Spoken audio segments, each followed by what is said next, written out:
Folks, welcome back to So Bad It's Good, presented by Betches Media. This has been a long time coming. I was first introduced to her work, her art, as I will say. I do believe this is art, on Instagram, even though she's on TikTok and all of that. And she does these amazing impressions of people that we know and love in the Bravoverse, but she kind of has like this twist on them. So it's not just an imitation of Meredith Marks. It's an imitation of Meredith Marks doing a monologue from Saltburn, or it's not just Lisa Barlow.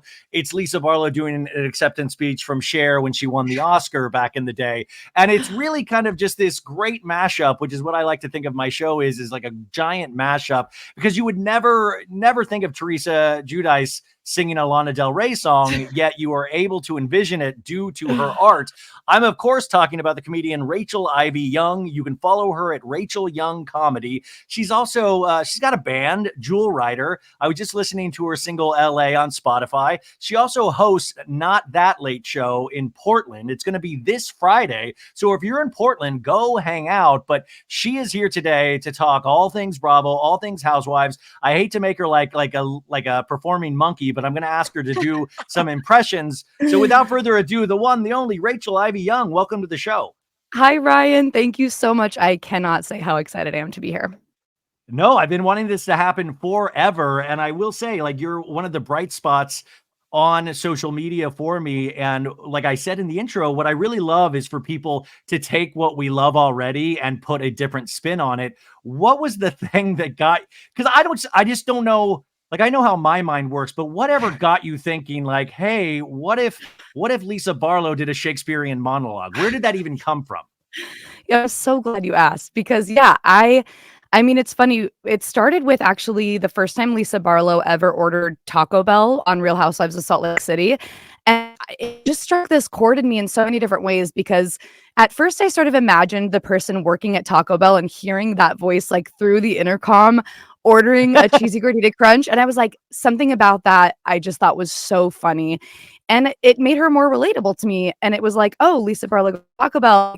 I should kind of make Lisa Barlow do whatever I'm doing or whatever I think is funny. So at first it was like I did a monologue from a show called Our Town, which is like a standard, like every high school kind of does it. And I was Emily in my high school's production of Our Town. So I did like this famous monologue from that. And that was the first video that kind of got a little traction. And it seemed like people were seeing like the weird theater kid in me and were also loving Bravo. And so it just started to become like, well, what do I really love? And what can I sort of make Lisa Barlow do? So it's like sing Charlie XCX at karaoke and like read the Hereditary monologue, which that one I honestly wasn't even going to do, because I thought this is going to be like too out there for people, or too whatever, too niche. Yeah. And people aren't going to get it. And that's been the biggest one so far. And the only reason I ended up choosing to do that monologue was because she says mother in it. And I was like, that's actually just going to be a perfect way to kind of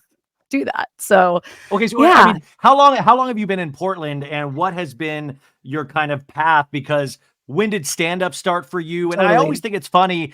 I never thought I would be doing podcasting, or that's where I would make any sort of like impact, I don't know if we call it impact, but like I never thought of that. Just like you could never have thought that this is the thing. Never in a million years. The lead of Bridgerton, my God, was talking about you and your impressions, Nicola. And I was like, you would have never thought, because you would think, oh, stand-up comedy or music, that's going to be the way that I break in. Absolutely. Yeah, I mean, this has got to be shocking to you. It's been the most shocking and yet the most rewarding and sort of validating thing, because if you know me, you know that Housewives makes up of like 90% of who I am as a person. I've been watching for years. I have a tattoo, basically a Luann de Lesseps tattoo that says "C'est bon, c'est bon."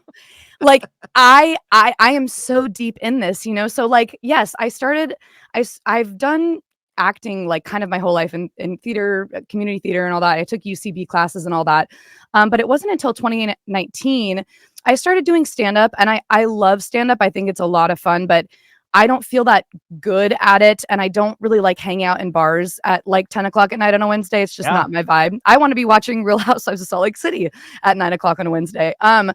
So I was doing that. And then to be honest, I met someone and moved to Portland literally 2 weeks before COVID happened. So Wait, so you were originally in LA or were you in New York? I was actually in Seattle, and I lived in New York for a few years, but I'm from Seattle originally and was sort of finding my way back home for a bit. And then, yeah, met someone. I was so excited about this new relationship. We moved in together, and 2 weeks later, we're in full quarantine together. We're still together, so it's all good.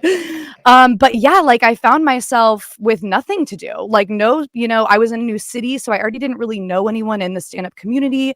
Everything was shut down.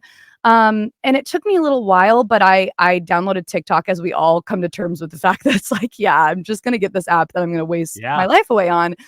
But it's turned out pretty great because, yeah, I just started kind of messing around with these impressions. And yeah, I think about it actually all the time of just like how funny and ironic it is that this has been the thing that's been the most successful thing I've ever done so far. And it's Housewives and Housewives singing Charlie XCX. It's like anything that has to do with anything like, pop culture, anything like I was like, God, I want to hear Lisa Barlow do like a Batman villain monologue. Oh like my Riddler God. or something. I'm writing that down. Totally. Which I mean, I would think like, do you have a list of things that you're like, oh, I'm going to keep that in my back pocket, or lists of things that you have tried with certain imitations that you're like, oh, this doesn't work at all? Absolutely. I have first I have in my notes app, just like a running list of monologue ideas, karaoke ideas, random, like the Cher thing. I was just like, what? I bet there's some weird Oscar speeches, or some very like funny, weird ones. So yeah, I have a running list of ideas. And then in my voice, if anyone were to find like my voice notes app, like if I die, it's going to look insane because it's just like, it's ridiculous. Yeah, I pray to God there should be some kind of service that if you die, like your internet history can get your phone gets wiped, because I was looking at my camera roll and it's like so sad because I have 300 pictures of the same It's All Happening Sheena picture because I always forget to save it. And then I have very few personal pictures. So it's like, this man is deeply like, I'll screenshot David Hasselhoff photos or Al photos. And it's like, you would think this guy, I mean, there's just true insanity. Like it's so insane that Ryan Murphy's going to do a show on me someday, I feel, but so, I mean, but that's part of it, is that you treat this like you would anything, like you would theater, like you would a performance. I truly do. That's what I love. And I get the vibe from it. Now, let's get this out of the way so we can start talking about some of the shows themselves, because I want to know your actual opinions and takes.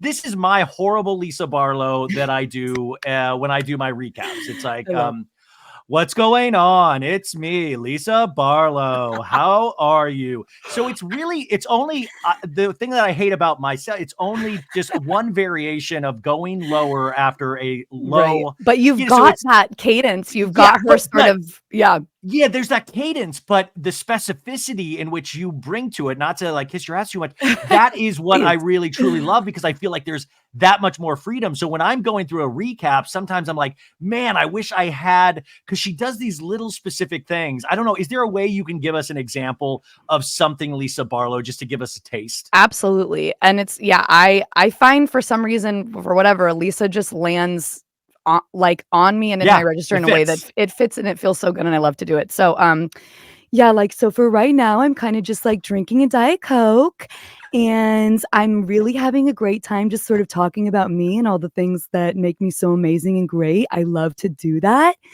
I love that she has this sort of like kind of even cuter like baby voice that she does that's kind of like up here, and oh my God.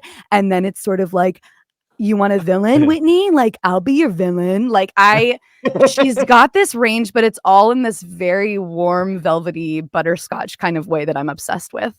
Can you say Bezos as Lisa Barlow? Little Bezos party, little Bezos. Little Bezos. So wait, is there a chance that I can talk to Lisa and we could go back and forth just with a couple questions? Okay, great. Please.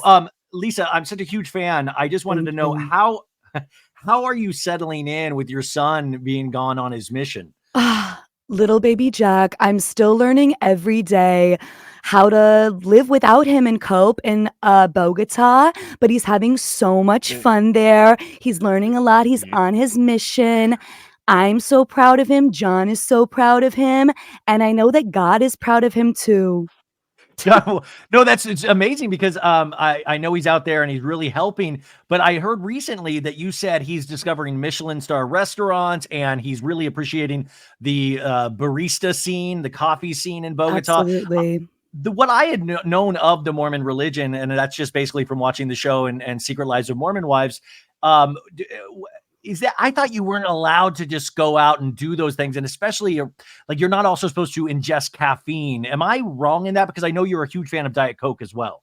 I'm a huge fan of Diet Coke. And honestly, I'm a huge fan of God. And God knows that. And the thing about us is that we're kind of like cool Mormons and we're really accepting. And we don't maybe do everything that like Mormons are supposed to do. But like, I don't know. I think that we're going to be fine because we're God's favorites. Okay, because then I was like, I love the intensity in which she is treating Whitney this season, but Whitney's like, I'm on a healing journey. Please, Lisa, don't do this to me. Like, I'm healing. Yeah, it's very interesting. And Lisa Barlow is such a powerful character in terms of this. And what I always love about Lisa, I was telling the audience, it's like, I don't agree sometimes with Lisa Barlow, or I think like, wow, that's a weird turn. But I love how unapologetically she like, that's what I think makes a great housewife, is somebody that's unapologetically themselves. I completely agree. I think it's like the authenticity and honestly, the consistency. I think it sucks when a housewife is like new and you can just suss out like they're a bit of a flip-flopper and it's going to bite them in the ass, which is kind of fun, but it doesn't make me like root for them as a housewife. Do you know what I mean? Like, yeah, I'm kind of getting that with like Katie on OC right now, who I really want to love and like, but I'm like, I don't think she came in with a strong enough. I don't, not to jump around. I know we'll get to it, but like, this is what the show is. Jumping okay, around. cool. Yeah. So it's just like, I really appreciate when a housewife knows who they are, even if they're fully insane, and they don't have to know that they're insane, but like they have to know who they are in their mind and be that person. And that's like what makes a great housewife to me. Yeah, but sometimes with Katie, she's a first season housewife. Yeah. So I think there is this learning curve. And I always say, hey, you got to give housewives at least 2 seasons just because you got to see them kind of lean into it a little bit. Yes. And then I think there's another type of housewife where I see with like Tamra, where I feel like sometimes it's very calculated. She knows the game. Yes. So I sometimes feel like they start doing an imitation of themselves. And I'm very curious to see Heather Gay this season on Salt Lake. Me too. Because she's really taken the top spot in a lot of ways, and the receipts, the proof, the timeline, So I'm curious to see when somebody's head, like you see that with housewives all the time, is that they get, I don't want to use the word a little full of themselves, but we blow so much smoke up their ass where they almost think, I can say anything. I can do anything. I'm the reliable narrator, because they know they're never going to go to Lisa Barlow extremes, right? Which is sometimes a better place to just start off and be, because then you don't have this like fall from grace. I feel like she's consistently been Lisa fucking Barlow, since the moment she was on our screens. Yes. I mean, that's it.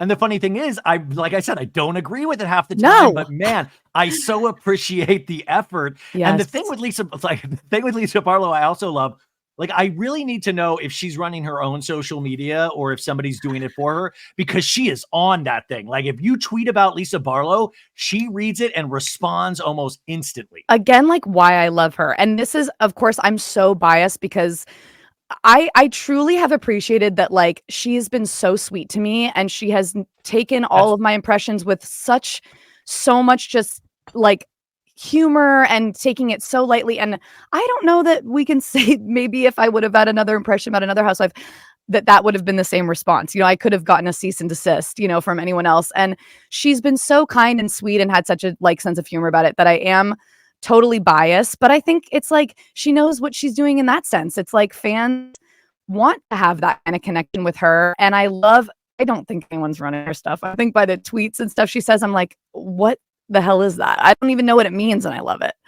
I mean, she's plugged in, and that's what I was going to ask. I was like, what was your first response from Lisa in regards to what you Yes. do? What was that first conversation or DM exchange like? Totally. Yeah, because I had done a few and then she had not shared them and I was like, "Oh god, I wonder if I'm like offending her and stuff." And then I think it actually was probably earlier than Hereditary. It was probably Our Town. And that was I think that she like shared it to her story and I'm telling you the amount of people, just my close friends who again like know how much I love Bravo. I was getting DM'd by my closest friends and family. Like people were blowing up my phone like, "Lisa shared your story." And I was like, okay, she does do that for literally like any, you could take a photo of like a Diet Coke and tag her and she's going to share it. But that started and I thanked her and she always just sends hearts, which I think are so sweet. She's never like really initiated like a full conversation. Three And another thing, hearts. 3 hearts, purple hearts, which I love. Oh, and then it was really funny because I have the show in Portland. Part of the show that I have is that we film fake commercials that we show during commercial breaks. It's really fun. And I really want to do a Via Tequila commercial where I play Lisa and we would like let her use the commercial for whatever she wants, you know? And I DM'd her this very like long, like also just like message of like, "Thank you so much. Like I'd be nowhere without you." And in perfect housewife form, she simply pretended that she never saw it, responded in no way. And then as soon as I did another impression of her, just sent her hearts again. And I was like, you know what? I can't be like, you are the perfect housewife. Like that, I would expect nothing less. Okay, wait. So you actually haven't had any written word besides hearts? There's been no communication. She's in my comments sometimes. The last thing that she said to me, which again, I'm like, I'm ready to take her up on the offer, was that we needed to drink a Diet Coke together. And I was like, name the time and the place. I'm there. Yeah, but she if didn't you drop, respond. yeah. Also, a good way to get at her is like to mention Wendy's because she has a partnership with Wendy's. I know. He I'm would like, love any kind of Wendy's shout out. I She'll will respond provide the immediately. Wendy's and the Diet Coke, and I will get a coach class ticket to Salt Lake City. Yeah. You know what scared me? And I mean, this is pretty dark, but after last week and all of the Diddy news, I got really nervous because she's like, I know Snoop Dogg. I have a picture. I went and did like a massive Google search on Diddy I and love Lisa that Barlow. you did this. Not that Lisa Barlow would ever like have, be invited to a freak off, but we I just wanna got know. scared. We want to know. Well, do you think that, because remember, was it Heather from New York? Classic Heather New Holla York? Thompson. Heather Holla Thompson. Holla mama. I'm like wondering, they were very, I don't want to start any rumors and nastiness, but wait, Meredith takes me a little bit longer to get into, but I love her so much. But the rumors and the nastiness, she's very. You want to talk about husband? We can talk about husband. You talking about the husband? Fuck off. Meredith, sometimes when she's like a little tipsy, she reminds me of Brian Cox in Succession. 100%. Yeah. And like, by the way, Meredith Mark's doing a Succession monologue, and it would be, you're my favorite boy. You're writing it for me. Boy. You're literally doing my job for me right now, writing this down in my notes app. Yeah. So I know it's like so funny when these things happen. I have the same brain of like, are the housewives imply, like, because we've had so many scandals on these franchises too. And it's like nothing impossible at this point. Oh, I remember back during the pandemic, I found a photo of Sonia Morgan with Tom Hanks. And I was so excited. Well, first off, because I was like, oh, I love Tom Hanks and Sonia. How bizarre. What was that like? Totally. And of course I post it. And then they're like, Pizzagate. Oh, Epstein, Tom Hanks. I'm like, God, you guys. Yeah, I mean, the Bravo fan, there's so many different types of Bravo fan. The conspiratorial Bravo fan scares the shit out of me. Like, those are terrifying people. They're really like, that's like, never do a monologue of Lisa trying to explain QAnon or something. No, I will. Oh my God. It would be too far. And I've had experiences weirdly with like other ways that I've gone that are outside Housewives that it's shocking how much there are so many just people on the internet that like don't understand what's going on. They don't understand satire. They don't understand hashtags that say comedy jokes. Like it's so crazy. People are just there. Whatever they're seeing, they're taking in as completely true information. And I've gotten a lot of crazy comments from people that think I'm being totally serious about some crazy things. Oh, So yeah. oh, huge. I mean, it's really shocking sometimes when you'll make a joke and I'll like, I love bad jokes. And then Me when too. somebody takes it dead serious, that's like really then scares you because you're like, oh no, there's a responsibility with this. Like I have to like, Absolutely. yeah, It's so weird. And I've had to learn, like, once you put something out in the world, you unfortunately kind of don't really have any more ownership over it. And it's just going to be interpreted in all these kinds of ways. And there's nothing you can do about it. It's kind of a fun, crazy ride that we go on every time that we post. That we all go on. It's definitely, yeah, it's definitely great. And which is so silly to talk about it as like, cause like, this is a thing that we do. Like we make things and then we talk about posting them and then we talk about the feedback. It's so bizarre. What was the show? What was the first Housewife show that you got you? Like that's such a good question. It's kind of like a blur at this point because it was so many years. I'm 34 years old now and I've been watching for, I think my first might have been New Jersey or Beverly Hills. And it was in the very, very early seasons of those shows. And I mean, God, the way that I still just love Kyle Richards, even after this tough season that she just had, I would do anything for Kyle. I adore her. And Jersey too. It's like, even with all of their messiness and all of their problematic whatever, it's like I still root for Teresa. I still want, like, well, I don't know why. But wait, but I don't think that's a bad thing. And like with the Tree Hugger fan base and the Melissa fan base, it's all about like this dividing. Like it's got to be one. And I'm like, wait a second. Rooting for them to be together again. Like I want what's best for the family. Well, also, I don't care. I'm like, I'm good if they never talk again. Like, let's just, me too. But like at the same time, it doesn't have like, we're involving like allegedly bloggers. And I'm like, wait a second. Teresa and Jen Aiden, you should be at a place where you do not have to mess around with people like us. Like there's completely don't schlum it down here with us. You're good.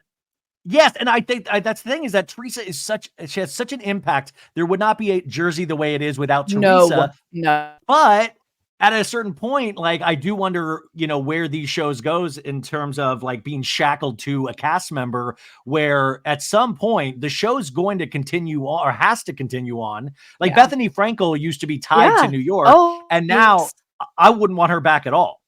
No. And I would, protest in some sort of way. But yeah, I think it's interesting. Like, I've been with these women for so long, and it's insane the parasocial relationships that are formed because we as the Real Housewives of Salt Lake intro that I loved. It was so over the top and dramatic, but so perfect. It was so true. It's like we watched their lives and we watched it for years, and we've watched some pretty intense, whether it's legal battles or death or, a dog's death or divorces or the second and third divorces. It's like, it's just unbelievable the amount that they actually do sacrifice for our own entertainment. And I can't help but still root for Teresa, and I want Louis to go away. And I will say that. Well, I mean, like, can we live on this planet? Like, can we just say we've got some questions about Louis without like making it a federal offense? Like, listen, she's picked bad relationships before. Like, if you like to see Joe, there's proof that he did a lot of things wrong. Yes. Could it potentially be the same situation, just in a different package? I think when you share your life that, you open it up to questions like that. So at this point, it just feels like they get so insane about it instead of just going, I completely understand why you guys think that. I completely understand, but this is how amazing it all is. And we just have to live our lives. Yes. And that's kind of similar with Kyle too. It's like, and I think she did share a lot on this last season about her divorce, but I get where people were coming from and feeling that she wasn't being, forthright and upfront with everything. But it's just an interesting thing with them. Suddenly when it's their story, they don't want to be the ones sharing so much. When it's everybody else's, they're totally fine. We've watched so much Housewives that's what we've now become accustomed to, is that it's Housewives trying to dodge storylines and keep it off the show. Yes. And that's what you saw with Kyle last season of like, that's why there was so much attention paid to Sutton's esophagus, Because suddenly like, well, I say, I don't want to be talking about no esophagus when you got a ring on your finger. Like the audience wasn't going to be satisfied until they saw Kyle scissoring with Morgan Wade. They were like, where is it? Where is it? Where is it? Absolutely. Yeah, she couldn't win. And like to your point earlier of what you said about Teresa and sort of all of them kind of caring too much what we're saying, I completely agree with that. I think it's funny. I actually started a rewatch of OC from season 1 like a couple weeks ago. I think I'm only in like season 6, but it's been so incredible to go watch the original seasons because I do think that there was not the audience that we have now, and we weren't as engaged because there wasn't even Twitter, I think, when they came out with well, OC. no. The fun thing about the OC, the day Twitter premiered is the day OC premiered. So it was a completely what a shift really weird, in the. But we didn't use it that way until years later, until like we use it in the toxic, insane way that we do now. What a shift that we all turned, together as society when those two things kind of came into our lives. And I feel like they're so conscious of the fans, which is, I think at times good, but are ultimately like performing for them sometimes. And that comes across as like not genuine to me. Well, I know you've done imitations of Teresa, of Meredith, of other people. Have you ever upset a housewife? Because I do it all the time, I guess. And to your point, I'm always like, who the F cares what I say? Yeah. You're like, you're a Bravo star. Like, totally. Like, I'm a mess. Like, come on. I'm the biggest loser here. Why would you care? Like, we're all on the same page. Yeah. I don't think that I have like, I don't know that Meredith has ever seen my stuff. I assume she has because Brooks, her son, asked me if I could do Meredith when he saw that I could do Lisa.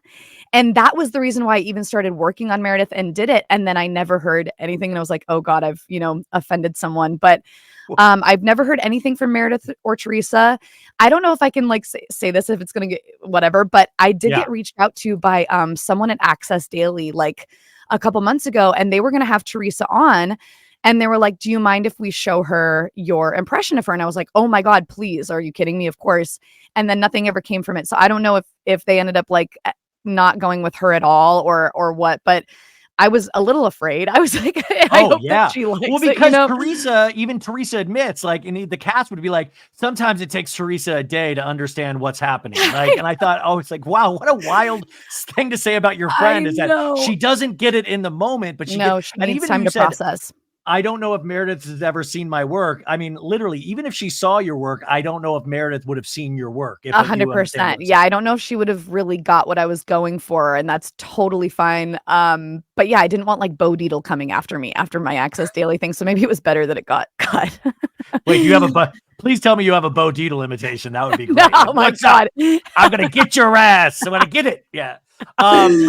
Wait, I know what Teresa's actually really hard. Do you have like a 3-sentence Teresa that we can hear? It's funny because Teresa's like, for whatever reason, sometimes easier for me to sing in than talk in, but say it, please, whatever your heart fancies. Well, it's kind of like Lily and my daughters and my love, and she kind of she doesn't really open her mouth a whole lot, and let me think of like a little song I can sing.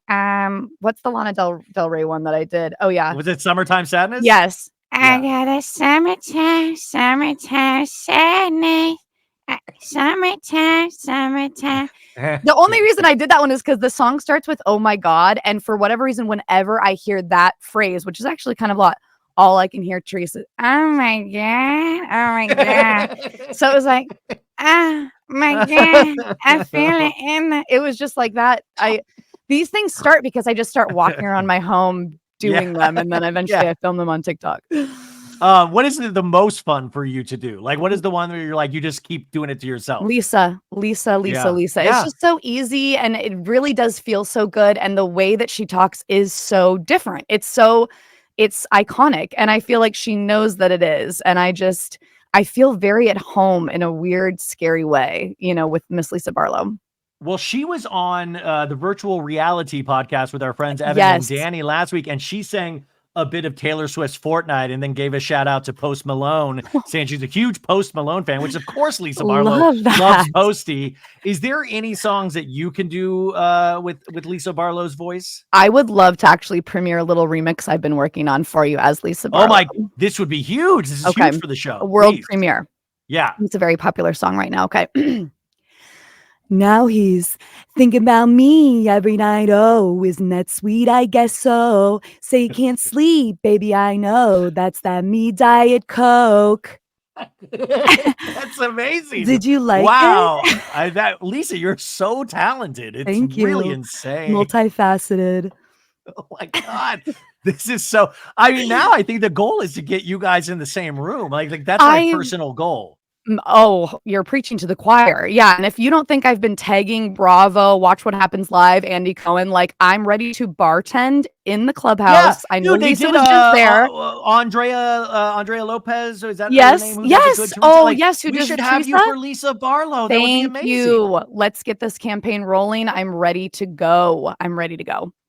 I met Lisa Barlow at BravoCon this past year, and the thing is, Lisa's like she's pretty savvy. Like I think she knows, like she's very aware. Like she follows you, right? Yes.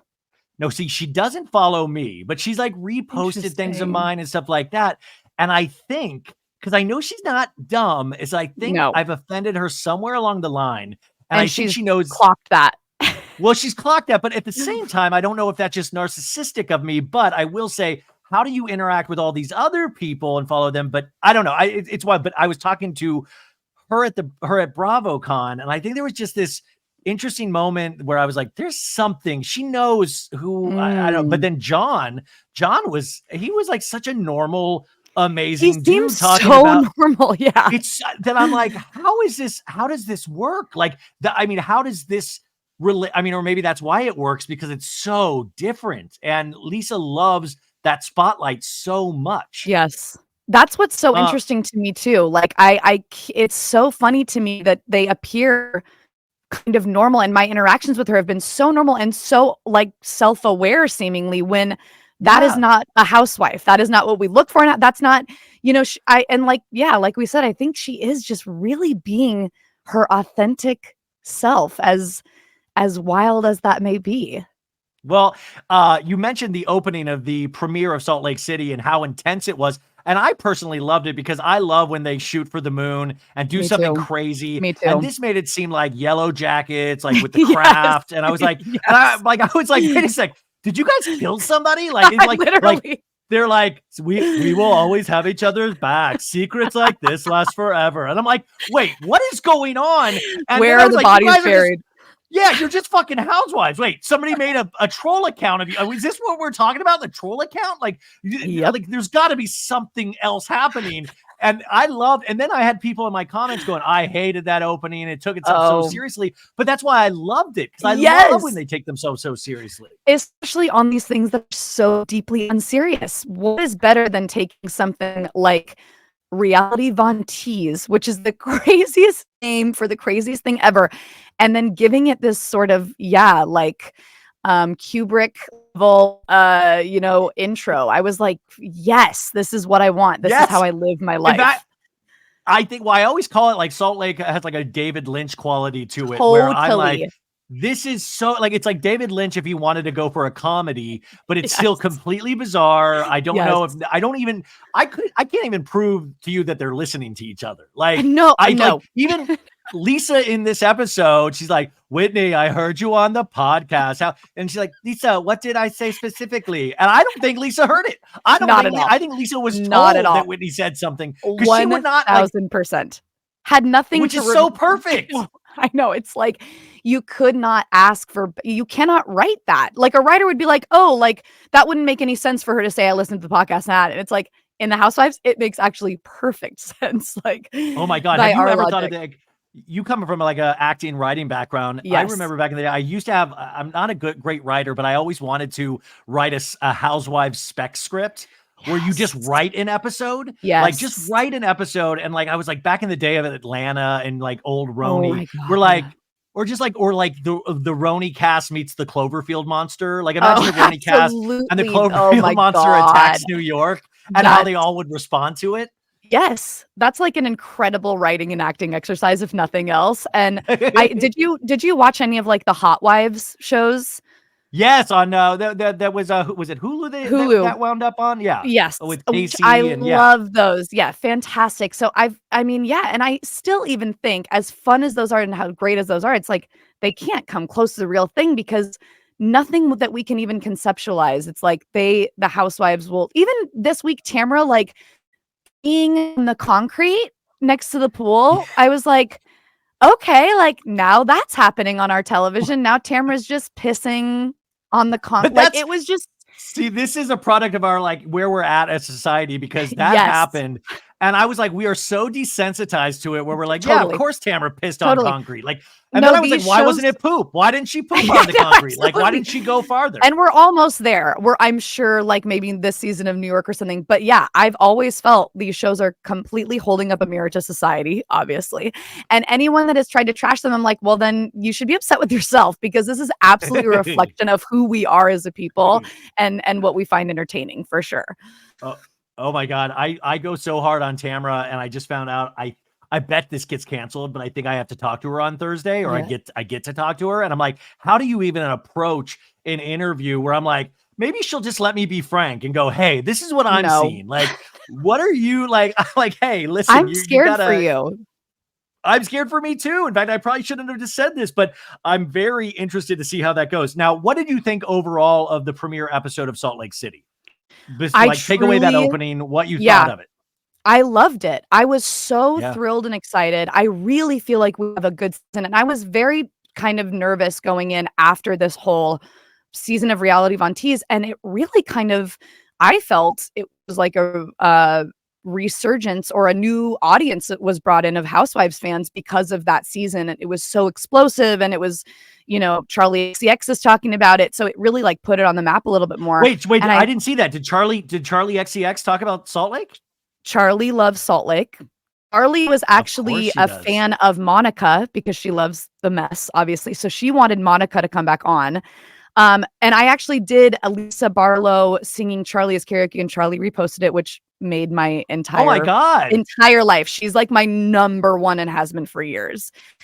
So she's with it. She's of course our girl. Yeah. So, but I think we need Lisa Barlow to do the apple dance. Has Lisa Barlow done the apple dance? Oh my God, no. And I don't want, we might have to cut this because I don't know if I'm going to do it, but I am working on a Lisa Barlow and Meredith Girl, It's So Confusing remix. So it would be Lisa as Charlie and Meredith as Lord, but it's really hard. But oh my God, wait, just on that same tip, you should throw it back at some point and do the Brandy Monica That Boy Is Mine song. 100% love that.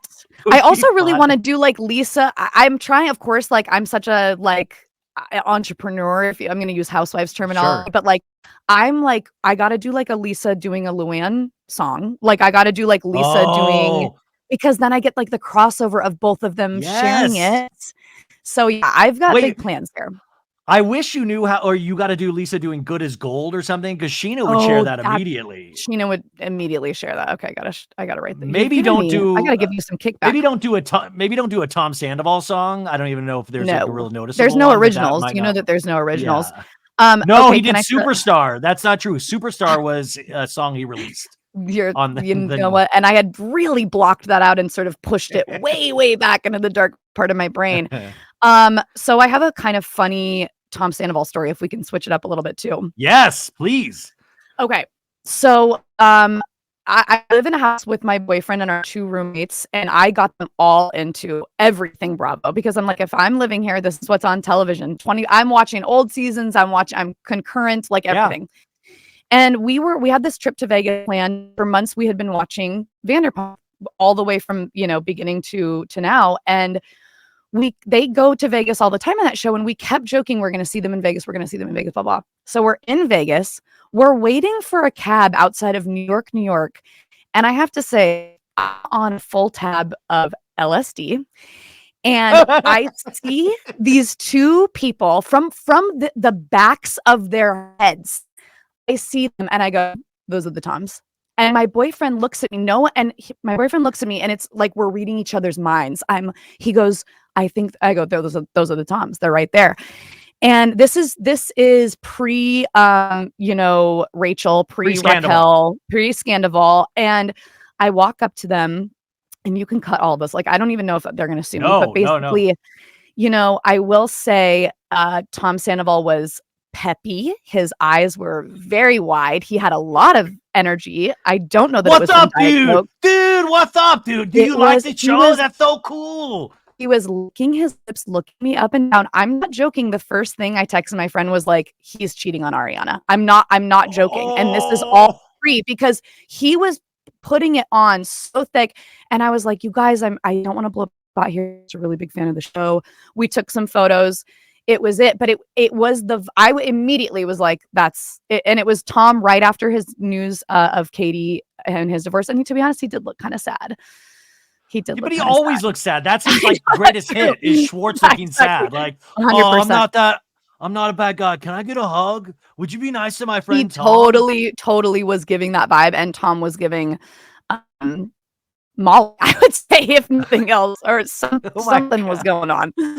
But yeah, it was crazy. I felt like talk about that. That's like that's an example of a potential bad trip of like that taking you down a dark path. A dark path, definitely. It so could have. And what's weird is that I didn't know that they were all just at Paris, I guess, for the opening of Lisa's restaurant, which made so much sense. So I could have just gone there and like saw all of them, but I wasn't in my right mind, and that was probably for the best. But yeah, I was worried the next day when I looked at the photo that it was just going to be two random dudes that like just looked sort of like them, and I was just tripped.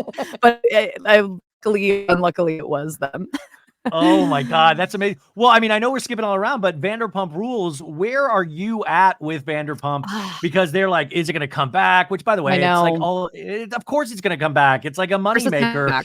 Yeah. Yeah. I mean, where do you think we are at this point?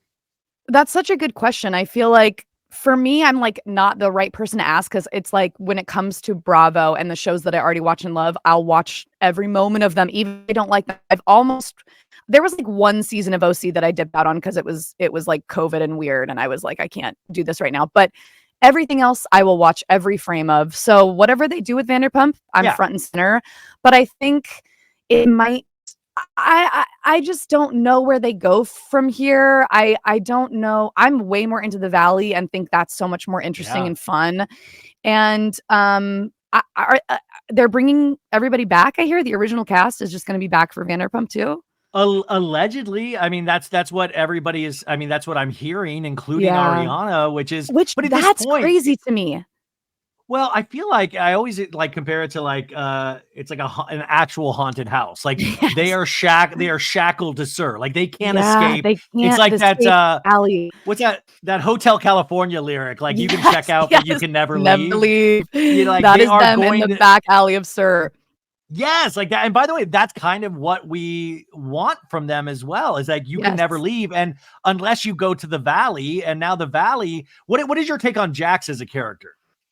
Well, Jax is the truest villain that I've ever seen. And I think he's fantastic television. I think he's some of the best TV, and I want to keep watching him on my TV. And I hope that he, never hears that or knows that, because just the narcissism already is so insane. But I unfortunately think he makes for great television, and I will be watching whatever show he's on. But when we call him the villain, it almost like, because he clocks that, and then he's able to use that as an excuse of like, I play a villain on TV. It's a character I do. And I'm like, no, the character you do that spills out into your actual 100%. Life. And it's so funny. I have to keep reminding myself that he's like 45 years old now. Like we've been Vanderpump has been on for so long. And I'm like, 2013. It's a 2013 the show premiered. What a different world we were living in. What an unbelievable turn of events. And it's just, he's definitely, there's no separating the art from the artist there. It's Jax Taylor through and through. He changed his name to Jax Taylor. Like you have become the character. That's no method there. Well, I just finished watching the first season of Vanderpump because I did a rewatch, and he sees a therapist in the final episode, and he literally lays out exactly what he never like the next 11 years is like there is the only change in that scene is that he's using a BlackBerry and now he's using an iPhone. But he's literally goes, I tell people things because like that's what they want to hear. And like he's never gone away from that person, which I kind of weirdly like I you don't want to hear like admire people. Yeah, like it's weird. But it's like you're like, oh, he's just gonna keep lying to us. Like, and then we'll keep believing it. Yes. And I'm good with that. It's like so consistent. Like, yeah, it just reminded me of like that Sheryl Crow lyric for Are You Strong Enough to Be My Man? It's like, lie to me, but do not leave. Do not leave me. And that's how I feel about Jax Taylor. I will eat up all those lies, baby. Just stay on my TV. He goes, he was fighting with Stassi trying to get her back, and he goes, I will change tonight. I will change completely tonight. And I was like, that's such an amazing narcissist of like, I will do it tonight. Like it is, I'm completely changed. And then when they like started like talking after he dumped Laura Lee, he's like, have you not seen a difference this last 4 days? Have you not seen a difference? And I was like, this is so, and he's dead serious. And then Stassi's kind of horrible too. She's like, give me $100. Give me your wallet. He's like, I just gave you $100. We're friends.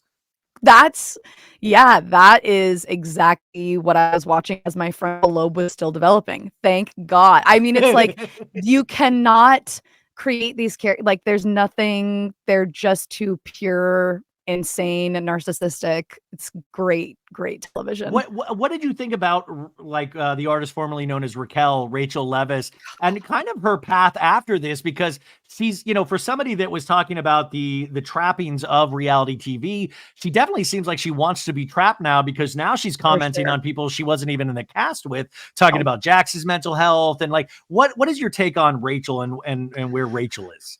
Well, I have to say it's like really been tough to be a Rachel this year. And honestly, it's been tough for a while. We had like Rachel Dolezal. We have Rachel from Vanderpump. Like the Rachels have not. Oh, and we had Reagan most recently, the Olympic breaker, if I can even call her that. And so it's been tough out here for me, as like representing myself as sort of a normal person who doesn't suck. And I feel that, Rachael, that's something that's so weird and dark. And I think that she's really probably like addicted to some very small level of fame that she has, even when people really don't like her, which is just, I can't imagine is very healthy. And I just also like don't care about what her opinions are on the show at all. It's like, well, unless she's on the show. I'm like, if you're gonna have all these opinions, get your ass back on the show. I know you potentially ruined it because you like teamed up with Bethany for the Reality Reckoning, but if you're gonna do this for podcast level fame, go back to the show. Go to where it's welcome, you know? Yeah, I totally agree. And bring it there. And I felt like it's been interesting because she was at the center of this whole thing that really did blow the show up, and it put it on the map in ways, but also it's like now it kind of sucks a little bit, and we might have a season or two where it's just the aftermath of this dumb thing that now you're not even around for. And it's not like she's like this OG that we've come to love. It's like she was kind of this new player who really, really just kind of blew her entire life up for a chance to be on Vanderpump Rules. I don't know. It's tough. Yeah. I mean, that's because that's the thing too, is that you knew she was like really wanting to be on Vanderpump. Like I even like people sent me like her Facebook from like back in the day, and she was a very young girl, but she literally like the first time she filmed, she changed her job title on her Facebook to cast a Vanderpump Rules. And I was like, this is like way back or like early days of like DJ James Kennedy and their relationship. And you're like, yeah, of course you're a young person. You're excited to be on this TV show to tell all your friends. And then look at where that leads you. And now she's seriously, you know, it's weird. Anyways, what about OC this season? Where are you at with that? What do you think about Shannon? God, Shannon is another person that I will root for forever. I just really, it's almost like I want Shannon to win, but I don't even know what that would look like. A happy Shannon that's just got everything together. Like maybe don't want that because we've never had that on the show. God love her and bless her. I like, speaking of watching the earlier seasons, I was watching Alexis, and I really wanted to love Alexis coming back. Me too. I really did. I wanted to see her without Jim Bellino, because what an insane monster he was. And I wanted to see how she would be sort of on her own. But now she's just completely attached herself in the most like codependent way, where they're just one person, to awful man, Johnny J, and insists on calling him that. And I just, as much as I think we do shade Shannon for like having it so tough and being an Eeyore, it's like she has been put ringer, and this season is like no different. Like they are coming for her so hard, and I'm loving her. I think that Tamara is so mean and so, I don't know. It's not landing for me the way that it's mean. Yeah, I mean, even from like an acting background, if you think about motivation, if you think about all these things, Tamara's like, well, you don't see, you don't understand, but like, we've got to understand the motivation for being completely horrible. Like, what is it specifically? Like, were you just tired of her calling you drunk and like being upset at, like, did you just get like tired of the whole thing? Because you going on and screaming at her that she's a drunk when nothing's even happening in the scene makes you look bad, and there's no motivation for it. So it makes you look insane. And so I always like, like there's gotta be something. Like, are you doing this just for the cameras? Are you doing this? Like, where's the reality in this reality?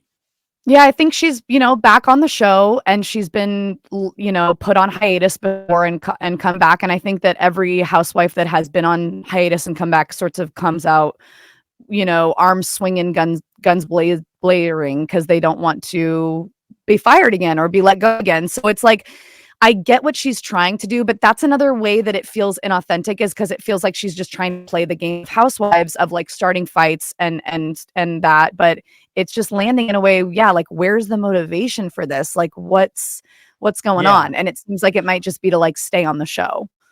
Well, even Countess Luann, which I love that you're giving her the respect of Countess. Like, I love. Yeah, I've always, you've got it. Yeah, you got to like she really plays that character very well, because that is her. But she, sometimes I've talked with Countess Luann a couple of times over the years, and it's hard to like shake her of like, well, you do know I have a Christmas show coming up. Like, it'll always go back to that kind of work. But that is her character. Like, that's actually her. She's like promoting. But with Tamara, it's interesting because I believe she's playing some sort of like, I don't know. Tamara really confuses me, because I don't know. Me too. I always say, like, does she think she's in a competition reality show like The Traitors instead of The Housewives? So who's the real Tamara? That's my complete opinion as well. I mean, you really hit the nail on the head for me. It's like, I don't know what game you're playing, but I'm in the firm belief that there are like kind of two camps of reality TV watchers. There's like the Bravo housewives and the competitive stuff. And I don't tend to go over to the competitive side. And that's how it feels. It feels like I'm watching someone like do a challenge, and I don't want that. Yeah. Wait, do you have a Gina impersonation? Because I feel like you could knock Gina. Oh my God. Yeah. And I was just listening to Gina. Gina's is so funny because it is kind of all over the place. There's like notes of Philly in there. There's notes of Long Island, and it's so thick. I'm trying to think of one of the things that she said on this last episode. You are a liar. Like, I can't, it's just like, it's very, I would love to work on a Gina, because she does have such a specific weird, and I can't wait for Dorit to be back, and I would love to perfect. Wait, do you have any? Wait, what's your Dorit? Do you have any sort of? Well, Dorit is like, I didn't get prepared, but it's like, it's so perfect to me, because it's like transatlantic by way of UK by way of Connecticut, and so she's a child of the world, Rachel. Yeah, she's a child of the world, so her passport's just simply stamped back to front. But I'm wondering if she's going to change her voice again now that she's single. Oh, but what if she comes out and she's like, "What's up? It's me, Dorit. How's everybody doing? Hey, it's me, Dorit. How is everybody doing? I've been putting that all on. Yeah, I'm excited to see how this. I'm excited to see her again. That's another one that I'm like, she's a perfect housewife to me. She's so insane. I love her fashion choices, and I'm really glad that she's divorcing PK. Well, I mean, we haven't got the official announcement of the divorce. They're just separated. Yeah. Got to keep them separated, as Oscar used to say. And the thing with Dorit too is that there's like this underlying tension that I think the audience reads into with Dorit, where last season she didn't do a lot, but you really sense that she was like potentially falling apart. And then when Garcelle would like want to have deep conversations that I don't think Dorit had the had the words for, it would just really throw her. Like I've been to Italy. I'm like, wait, oh no. Oh my God. You need to do Gina doing like, I don't know if there's any good selling the OC or selling Sunset monologues, but if there is, It would be great if Gina did a selling, like, so she's auditioning for the cast of Selling Sunset. 100%. And as you're saying that too, I'm also thinking of like, what's that like incredibly famous movie and play where they're realtors? It's like Al Pacino and Alec Baldwin. Yeah, Glengarry Glen Ross. Ross. Yeah, fucking set of steak knives. How you like that? Yeah, like, always be closed. Like I need to work on that because that would be. But if you did that, I would want to hear. I would want to hear Lisa Barlow do that. Like, I would want to see auditioning for the role of. I love that. Oh, that's happening. Absolutely, that's iconic. I love that. Oh my god. Okay, so take it back to Salt Lake. Yes. What did we think of the newbies? We had Bronwyn. Yes. Who already she's like, I'm Bronwyn, like it's very fantastical. Yes, and I kind of like it. It's like a Jennifer Tilly, not her voice, but just in her style. It's interesting.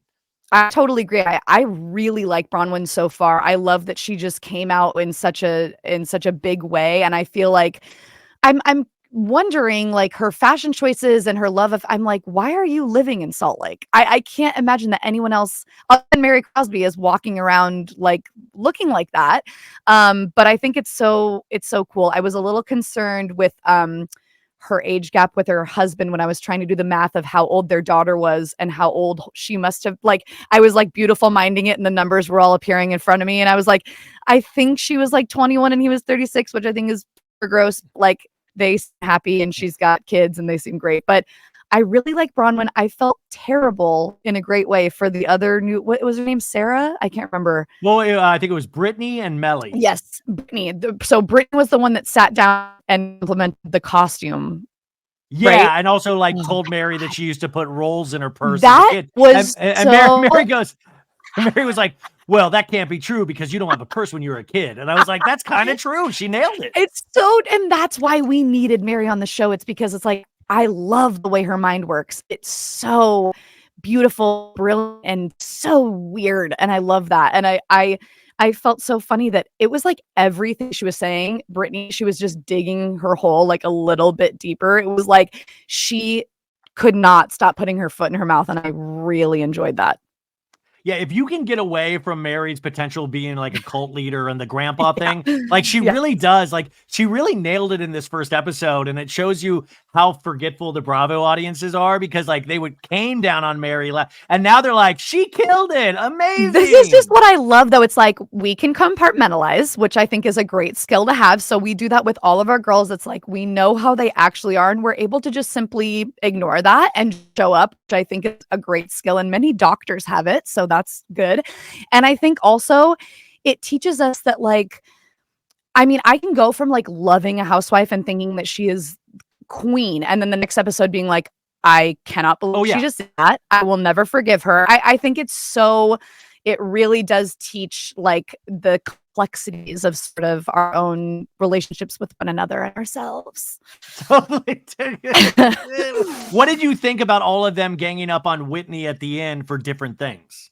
I thought it was fine. And I'm serious. I was like, I want Whitney to just like own up to some of the stuff that she has said because she keeps trying to be very squeaky clean in the group. And no one is. You can't be on the show without, you know, doing something here or there. And I did feel like when she, you know, she really threw Heather under the bus like several times last season. I thought she was like upset about that. I was like, are you really mad about this? Or are you just kind of doing this for the show? And I kind of liked that they were all sort of ganging up. I know that's like terrible to say. I'll go the other way. And I thought like, listen, man, like I think a lot of those people think she's an easy target. Like I think Heather Gay looks down on her and that's why that bad weather kind of ended. But also like, listen, Meredith, I know you love to take baths, but like, come on, she already had the bath bomb. Yeah, Meredith needs to step away from the bath for a little bit. I agree. And that's the thing is I do want Whitney to like step into her power more. And I think that will come with her helling journey. Like, I think that she will like maybe even lose the baby voice a little bit, which I think is very charming and sweet, but it is sort of like, that's kind of why we're not taking you seriously. It's sort of because you like talk about your helling journey. It's hard. Yeah. It's hard. There was like this really bad 80s series of comedies called the Police Academy movies. Yes. And there was like this one lady in it and she was like this really funny black woman, and she had like a kind of a baby voice. And then at the end of every movie, she would get pushed to her breaking point. She'd be like, "Listen up, get your asses in line." And I'd be like, "That's what I want Whitney to do. Like, that Whitney's is what I want." Yes. And I didn't think it was enough for her. She does. And I think maybe we're going to see it this season, but I think she's always kind of running away and sort of like bringing up her trauma. And it's like, girl, like your trauma has probably taught you how to deal with some tough shit. And like, let's put that part to use. Like, you need to throw down on these bitches a little bit more. Then Meredith says that what Whitney did is what Angie K did is the lowest that anybody has ever spoken to her. And it was like, to me, I was like, how is that possible when we have this nugget from a couple of seasons ago? I'm done with her because I'm not a whore and I don't cheat on my husband. Her and her dumb family that poses. Why don't you own a house? Wait, you can't. Does your husband change his jobs every 5 minutes? Fake Meredith is a piece of I have your back and I'm offended by that. You that piece of garbage whore. I hate her. She's a whore. She's half of New York.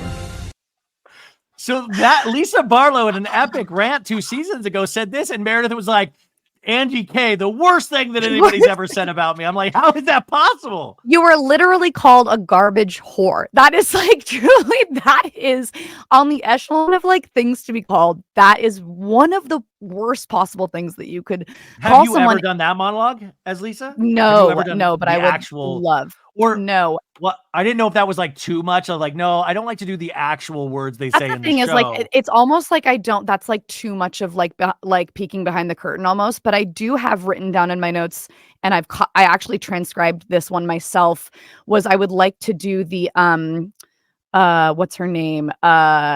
She used to be on The View. Elizabeth Hasselbeck's meltdown when she had a hot mic moment on The View.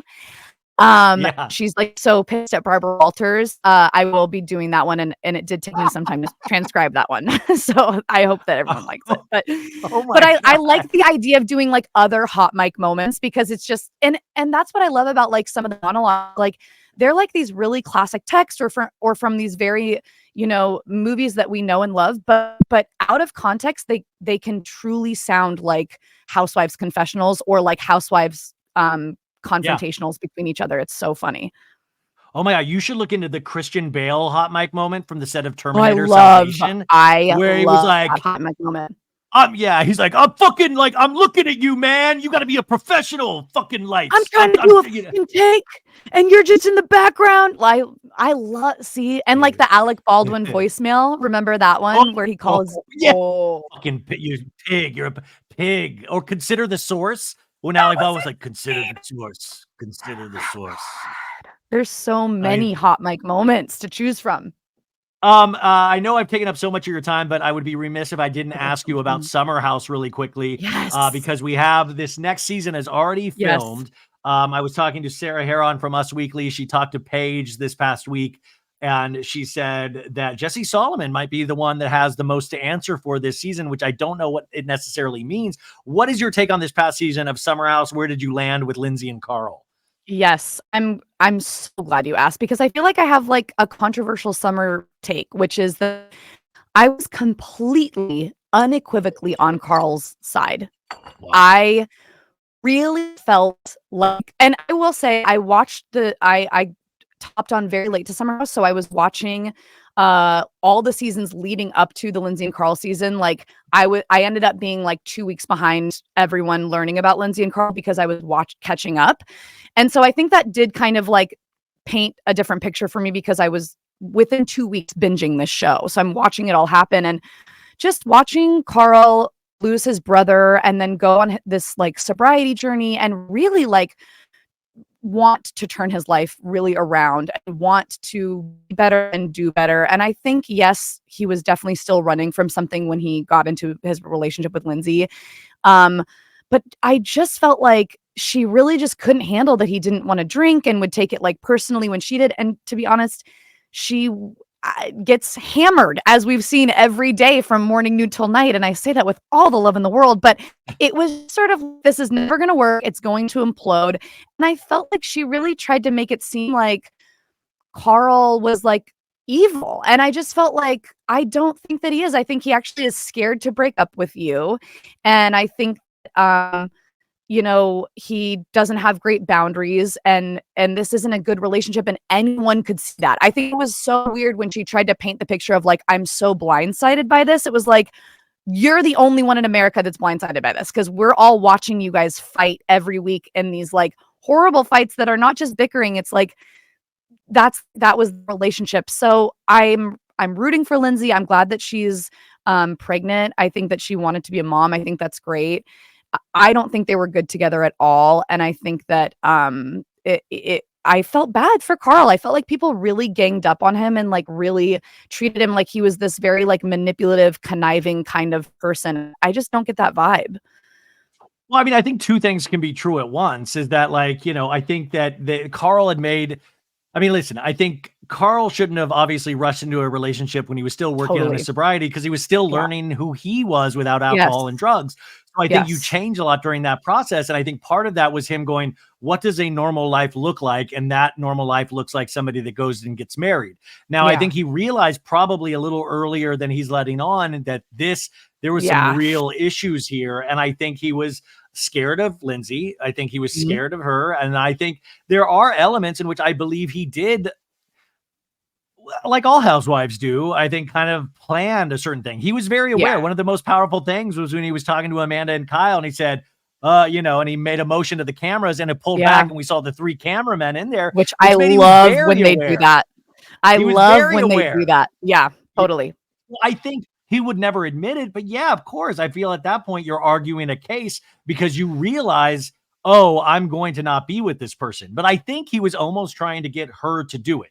Like he was trying to get her to do it. And I don't believe that ran after they put down the cameras. I don't believe that he called them just to get some B-roll footage for like shows down the line. Like I think that was definitely like, this is going to be a breakup conversation and you should probably have this if you need it. I mean, I don't think that will ever be admitted. It just doesn't make sense otherwise to me.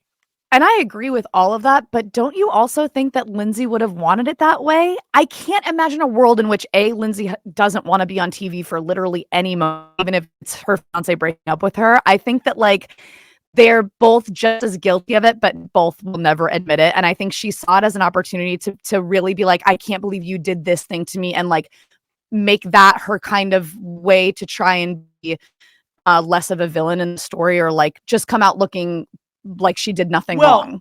Yeah, but also if you take the reality of that, it's like we all tell ourselves things to survive. You know, we all tell ourselves like, well, this is what it is, because the maybe potential truth of like what somebody doesn't like about me is so hurtful overall. And then when that conversation where they're both talking about recording each other on their phones, and I was like, so toxic. We're in a dark place. Like we're like threatening each other with recording audio. And then I was like, let me listen to the, let's play the audio. Then I was like, let's play the audio. Let's like, no, I literally feel like, when it comes to that stuff, I always feel, did you ever see the documentary, A Grizzly Man? Yeah, so the like, Grizzly Man. the warm poop. Oh yeah, because he was like, you can never listen. You can never listen. Yeah. You must never hear this. And that's like, whenever those tapes come out, I'm like, I need to hear that. And that's why they made that documentary, is for people like me that are just like, oh, I need to hear those tapes. I gotta hear guys. those. There's this great really a fantastic documentary by what's the director's name? Werner Herzog. Yeah, Werner Herzog. And they have this man, he was like, you know, he lived with grizzlies. Like he went out there, like thought he was friends with them. And then he got mauled by a grizzly, and the audio was recorded, and, you know, he gets the audio, and I think it's his wife or his partner, and like, he won't let her listen to it. Because it was him and his girlfriend were both killed by these grizzly bears, and the audio is of both of them. And I think it was like the sister of the woman that, it was something like that. But it's a fantastic documentary, but I truly do feel like I was the target audience for that, of like, there are maybe certain things you don't need to hear, but I always do want to hear them. Yeah. I mean, that's what, hey, thanks a lot, Bravo. That's what you did to all of us. So yeah. I'm blaming Bravo. Absolutely. Rachael Ivy Young, you are welcome here anytime. Please come back to just do a full recap of something. But I just wanted to rip the Band-Aid off because it's been so long since I've known about your work and wanted to talk to you. I also want to remind people, go follow, go support, go just poke around her Instagram page or her TikTok page, because I think there are hours of entertainment that, you know, you are going to kind of die over. And then if you're in Portland this Friday, you got to go see her show, which I think is probably, I mean, so this is like music, comedy, all of that. It's not that late show, right? It's called Not That Late Show. It's basically like a fake late night talk show that I'm the host of. We've got like a monologue, we've got stand-up comics, we've got a band. We also like do these fake commercials. We really want it to be very immersive and feel like we're watching TV at home while drinking and eating chili dogs, which is my, you know, preferred way to do it.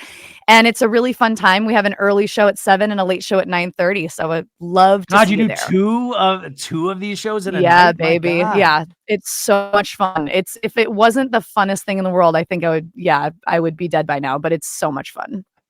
What is the awareness, besides like you making your roommates and your boyfriend watch these shows? What's the general awareness of, or even like the comedy community or whatever? Like, how many people like actually just have no concept sometimes if they go to your page, what you're doing? Totally. That's a great question. I've actually, the reason that I got my venue for my show was because they had seen my TikToks, and that was great, and just approached me they were like, do you have a show? And I was like, I kind of do. It's been interesting because like part of me wanted to, when I started doing these posts, I also like afraid only being known for that, even though it would be great to be known for anything is fantastic and I'll take it. But part of me was like, oh, I want to do something in the real world too, so that it doesn't feel like I'm like just doing Lisa Barlow impressions. You know what I mean? Yeah. And so the show has been great for that. But I also host on Wednesdays. I don't even know if I'm allowed to say this because I don't want Bravo to like come after us, but we do host a Real Housewives of Salt Lake City watch party. Yeah. At Take Two Bar. And I appear as Lisa Barlow. And that is my dream job. I'm literally getting paid to watch the houses as Lisa Barlow. I did just order a Amazon Try Before You Buy cream colored power suit for this week after last week's episode. So yeah, amazing. Come out to that too. And yeah, thank you, Ryan. Thank you so much. This has been so much fun. I hope you've had a good time. Yeah. Well, oh my God. But can you leave us with something, Lisa Barlow? Can you like, please, we want to bathe in the imitation. So I would love that. I just want to say that So Bad It's Good with Ryan Bailey. I need to figure out why I'm not following you. I'm sure it's like a total error on Instagram, and I'm sure I thought that I was. And so get that fixed. And I also just want to say, like, go buy Vita Tequila. It's on the shelves. And I want to say, what was that song that she sang at Christmas? Away in a manger, no crib for his bed. Okay, I don't know any of the lyrics, but no, that was good. That was really good. Rachael Ivy Young, ladies and gentlemen. Thank you.